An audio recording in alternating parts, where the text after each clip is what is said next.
تعالیٰ کا کام ہے کہ اس نے اس پیغام کو پہنچانے کے سامان فرمائے. اور دنیا آج مرزا غلام احمد قادیانی کی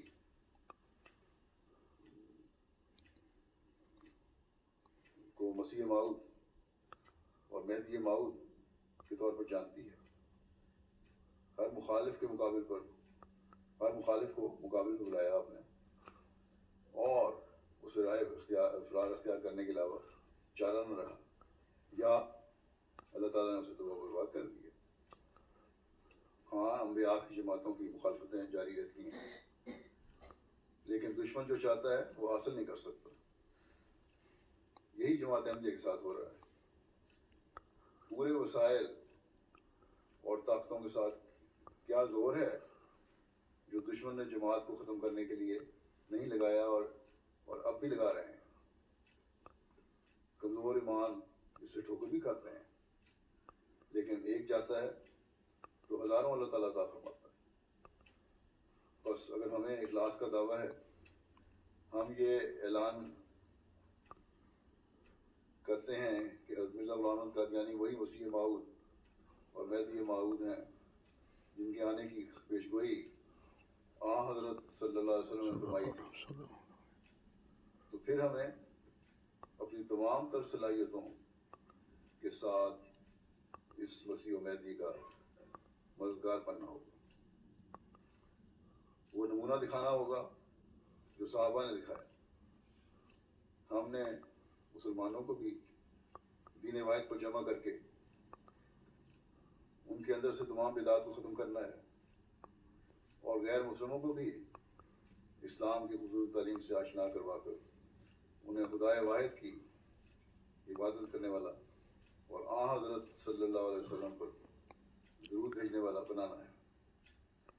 تبھی ہم حضرت مسیح علیہ السلام کی بیعت کا حق ادا کر سکتے ہیں, ورنہ ہمارے بیعت کے دعوے کھوکھلے ہیں. اس کے حصول کے لیے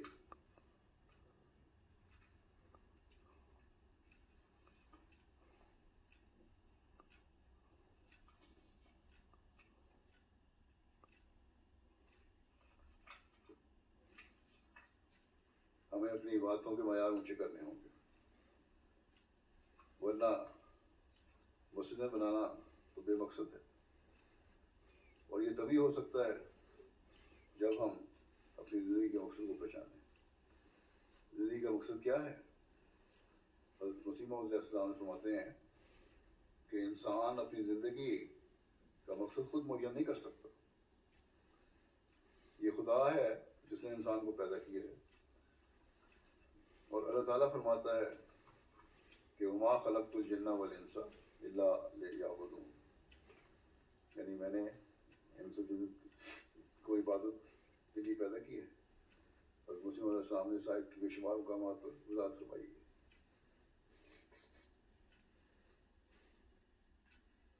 ایک موقع پر آپ اس طرح کی وضاحت فرماتے ہیں, آپ فرماتے ہیں اصل غرض انسان کی خلقت کی یہ ہے کہ وہ اپنے رب کو پہچانے اور اس کے فرمانبرداری کرے, جیسا کہ اللہ تعالیٰ نے فرمایا ہے ما خلقت الجن والانس الا لیعبدون, میں نے جن اور انس کو اس لیے پیدا کیا ہے کہ وہ میری عبادت کریں.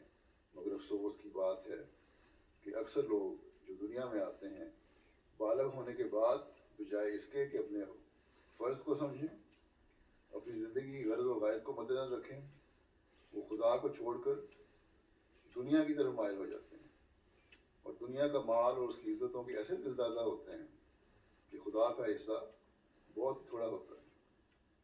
اور بہت لوگوں کے دل میں تو ہوتا ہی نہیں, وہ دنیا میں ہی منہمک اور فنا ہو جاتے ہیں. انہیں خبر بھی نہیں ہوتی کہ خدا بھی کوئی ہے. ہاں اس وقت پتہ لگتا ہے جب قابض ارواح آ کر جان نکال لیتے ہیں, جب موت کا وقت آ جاتا ہے.